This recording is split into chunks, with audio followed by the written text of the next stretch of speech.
Vamos a conversar ahora con Mario Greenman, que es el presidente de la Cámara Argentina de Comercio.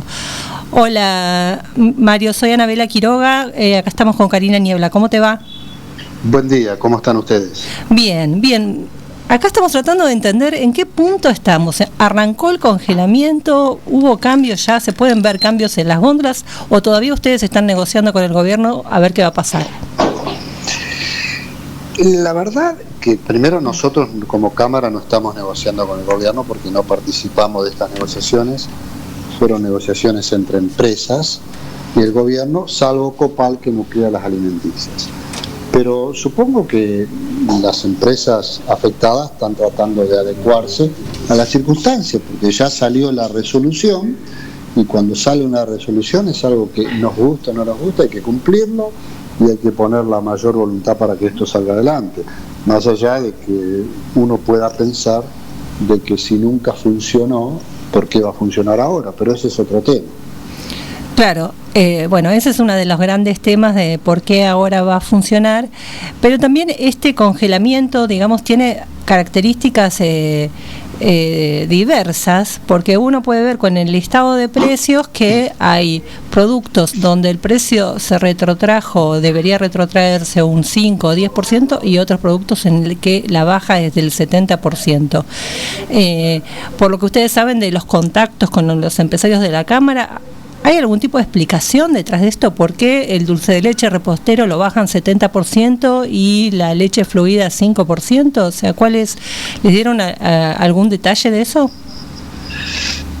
En realidad es una decisión política. El gobierno entiende que con esta medida de alguna manera va a tranquilizar el mercado y van a tener un trimestre donde los consumidores, que somos todos los consumidores, somos nosotros. Yo también voy al supermercado y veo lo que sucede, y pensaba el gobierno que con esta medida lo puede tranquilizar, pero ¿qué pasa el día después? Mire, esto es como cuando uno va al médico y el médico le da una aspirina para una enfermedad muy compleja. Usted se toma la aspirina, se le calma el dolor por unos momentos, unas horas, y al otro día tiene el mismo problema. Entonces, la Argentina viene utilizando estas herramientas desde hace 70 años. El primer control de precios en la Argentina fue en el año 52, y después sucesivamente todos los gobiernos que pasaron de distintos signos políticos, incluyendo las dictaduras militares, utilizaron esta herramienta. ¿Con qué resultado? El mismo, porque usted verá que en 70 años el promedio de inflaciones de la Argentina es del 63%, si tomamos en cuenta la hiper de la década del 80, y si sacamos ese nefasto número de la década del 80, vas a tener una inflación promedio de 40%. O sea que esto nunca sirvió, no va a servir en la Argentina, no sirvió en el mundo, no sirvió en la historia. Pero además, cada vez que hubo controles o congelamiento, hubo consecuencias. Las consecuencias son las que yo he planteado y que a algunos les ha molestado tremendamente. El desabastecimiento del que habló hace unos días. Pero bueno, es una discusión ridícula, porque algunos creen que nosotros somos los malos. Mire, cuando un producto falta, le voy a poner el ejemplo más práctico que a veces con frecuencia sucede: una botella de aceite. Usted va a la góndola del supermercado y no hay aceite. Se ha pasado innumerables veces. Usted ve el producto final en la góndola, pero para que ese producto final en la góndola llegue, intervinieron 15, 20 o 30 proveedores distintos. Muchos de esos no tienen nada que ver con la industria de la alimentación. Entonces, el del aceite, vuelvo al ejemplo, probablemente pueda producir el aceite, pero en una de esas, cuando va a producir o a comprar la botella de plástico, le salió más cara, porque el que fabrica la botella de plástico a su vez tiene un proveedor que le provee el PET para fabricar el plástico, que a su vez tiene un proveedor que le provee la tapita, y después tiene otro proveedor que le provee la etiqueta, y ese que fabrica la etiqueta tiene otro proveedor que le provee la tinta, y tiene otro proveedor que le provee el papel. Entonces, si empezás a buscar la cadena de proveedores, es casi, no digo infinita, en algún momento termina, pero numerosísima, y en algún momento esa cadena se corta por problemas internos o externos, dependen muchísimo. Nosotros el 75% de lo que se importa en la Argentina son productos necesarios para la producción nacional. Depende del comercio exterior, que el gobierno te autorice el ingreso, que puedas conseguir los dólares, un montón de variables. Ni siquiera voy a hablar de presión tributaria, costos laborales, etcétera, etcétera. Nada de eso. Todos esos problemas que tienen cada uno de los sectores de la cadena de producción es que en algún momento, cuando llegó el proveedor anteúltimo, porque hay que ver que el de la góndola es el último eslabón, el anteúltimo, el que le vende al que lo tiene que poner la góndola, no se lo puede vender al mismo precio que estaba antes. Entonces llega con un precio mayor al que el gobierno le estableció al dueño del supermercado para vender. ¿Qué hace el dueño del supermercado? Le dice, no lo compro, no puedo comprar un producto para ponerlo en la góndola, pagarlo 100 pesos para venderlo a 95. No existe, es sentido común. Y ahí es donde se produce el llamado desabastecimiento, que a algunos les molesta, pero es sentido común, por Dios, entienda.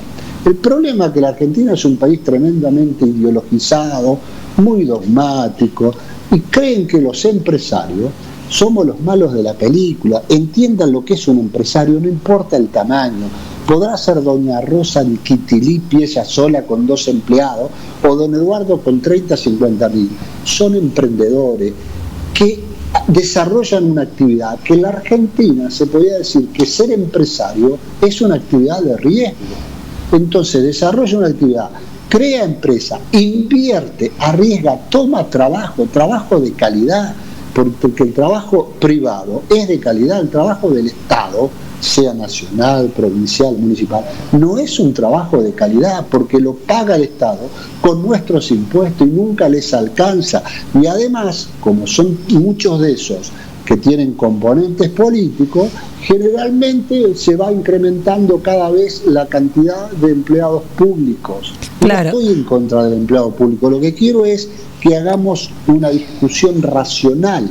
No pueden presentarnos a nosotros, los empresarios, desde doña Rosa hasta don Eduardo, como los culpables de los males de nuestro país. No es cierto. Si hay responsable de lo que ha pasado en la Argentina, es la clase política de todos los signos partidarios que se le ocurran.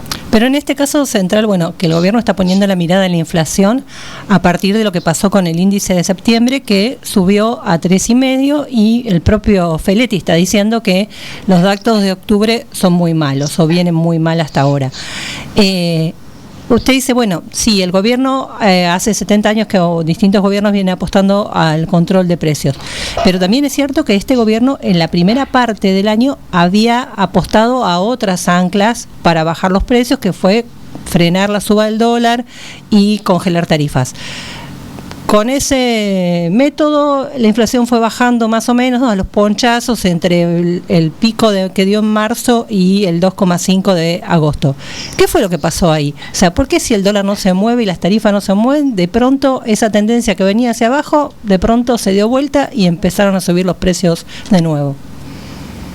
Mire, yo no soy experto en economía, pero la inflación tiene distintos componentes. Uno tiene que ver con el déficit fiscal, el gasto público, emisión monetaria, ha sido tremenda en la Argentina y fue necesaria en su momento, las variables del dólar, la expectativa, la confianza, clima de negocio, muchas cosas tienen que ver. Nosotros tenemos una moneda en la cual no confiamos, una moneda que desde su creación, ahora qué sé yo, 90 años, ya no me acuerdo, 100 años, le cambiamos 7 signos y le sacamos 13 ceros. No confiamos. ¿Usted sabe cuál es el respaldo del dólar?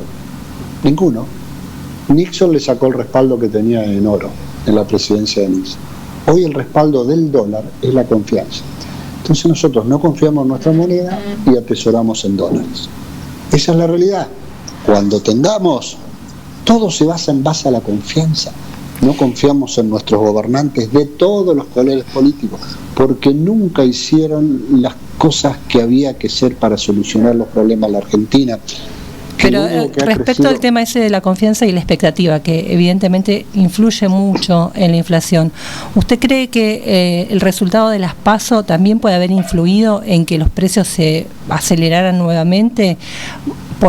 En parte porque, bueno, se suponía, no fue tan así, pero se suponía que el gobierno iba a volcar un montón de plata en los bolsillos para tratar de revertir la inflación, el resultado electoral, y bueno, y que tal vez eso haya también contribuido a que los precios se dispararan, porque los otros factores, o sea, la falta de confianza en el peso existe desde, como bien dijo usted, hace mucho tiempo, y ahora lo que llama la atención es por qué ahora esta idea de que por ahí, bueno, iba a haber más plata circulando, puede haber acelerado la recomposición de márgenes en empresas que por ahí, bueno, estaban muy apretadas y dijeron, bueno, ahora que la gente va a tener más capacidad de consumo, aprovecho para acomodarme un poco mejor porque ya estaban ahorcados.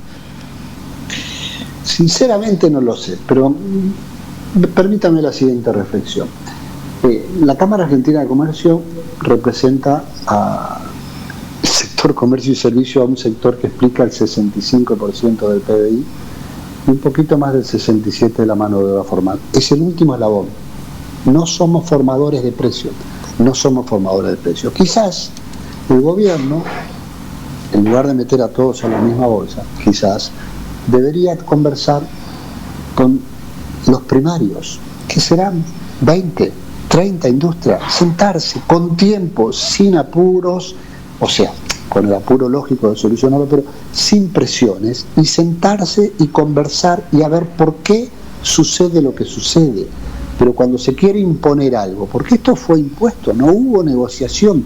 Fíjese que se venía negociando con la secretaria anterior, con Paula Español, más o menos, tal es así que hasta el aumento que había autorizado Paula Español se retrotrajo. O sea que esto se tiene que intentar, no digo que se soluciona, pero se debe intentar solucionándolo con diálogo en donde tiene que haber en el sector correcto, pero no juntarlos a todos en la misma bolsa. Serán 20 o 30 empresas, como mucho, y ahí se empiezan a juntar y cada empresario le dirá con razón o no, y después el gobierno sacará, o el secretario de Comercio, en quien creo que es una persona razonable e inteligente, quiere y debe querer lo mejor para todos los argentinos, y seguramente se deben sentar las dos partes y se ponen a conversar, y ahí saldrá, y en una de esas descubre el gobierno que el empresario tiene razón, o en una de esas descubre el gobierno que el empresario está haciendo algo incorrecto, y ahí lo marca y ahí le pone límites. Pero por ahí va, no puede hacer una cosa macro para todo, tiene que empezar por los que son los formadores de precios, que es la parte de abajo de la pirámide, ¿me entiende? Por ahí pasa el tema, nada más. Lo que pasa es que acá en la Argentina se politiza todo, se hace un drama, un show, porque bueno, qué sé yo, quizás que a alguien le sirva, que yo como presidente de la Cámara Argentina de Comercio diga que por lo que ha sucedido en la historia es muy probable que haya desabastecimiento de algunos productos, y que alguien salga a decir que yo estoy amenazando y que me van a iniciar juicio penal, es una locura, es un sainete que no tiene sentido, la verdad, pero bueno, entiendo, los argentinos somos complicados. Claro, pero bueno, ¿qué podemos esperar para los próximos días? Ustedes tienen datos ya de que hay faltantes, porque una de las cosas que planteó o exigió de algún modo el gobierno en la resolución fue que además de congelar, decirles a las empresas, bueno, y ahora tienen que ponerse a producir al máximo de su capacidad para abastecer al mercado. ¿Se puede obligar a una empresa a trabajar al máximo si por ahí los números no le cierran? No tienen la menor idea. Nadie puede obligar a una persona a trabajar perdiendo dinero, a producir perdiendo dinero. ¿Qué es lo que les pasa por la cabeza? ¿No se dan cuenta que lo que la Argentina necesita es cada vez más empresarios, no importa el tamaño que sea, que generen empresas y que generen puestos de trabajo? Así lo que están haciendo es que después se enojan si algún empresario cierra y se va del país. No existe. Todo el mundo capitalistas y los que son discutiblemente capitalistas, como China, ha apostado a una clase empresarial poderosa, con controles, lo que sea, pero ha apostado. No hay crecimiento si no hay trabajo decente, trabajo de calidad y basado fundamentalmente en el sector privado. Entiéndanlo a eso, porque si no el país no tiene futuro. Créanme, y lo digo con tremendo dolor, porque soy argentino hasta el tuétano, no quiero que a este país le vaya mal. Pero me da profunda tristeza y frustración que seguimos con las mismas recetas y no se dan cuenta que los empresarios no somos los responsables. Y si en algún momento detectan un empresario con una actitud incorrecta, que vayan y lo castiguen a ese empresario si corresponde. Pero no funciona así. No entienden que el único sector que puede generar la riqueza necesaria para salir del estigma de la pobreza es el sector privado. Así que si no cuidan al sector privado, chico, mediano, grande, el futuro de la Argentina es incierto. Bueno, esperemos que de algún modo se puedan ir poniendo de acuerdo y no tengamos que llegar al punto ahí del desabastecimiento ni del cierre de empresas. Nosotros somos dialoguistas permanentemente, nuestra institución siempre ha dialogado y creemos en la fuerza del diálogo. Bueno, le agradezco entonces que haya participado en nuestro programa y bueno, y veremos cómo sigue la película en los próximos días. Hasta la próxima. Gracias, igualmente, buen fin de semana. Era Mario Greenman, presidente de la Cámara Argentina de Comercio.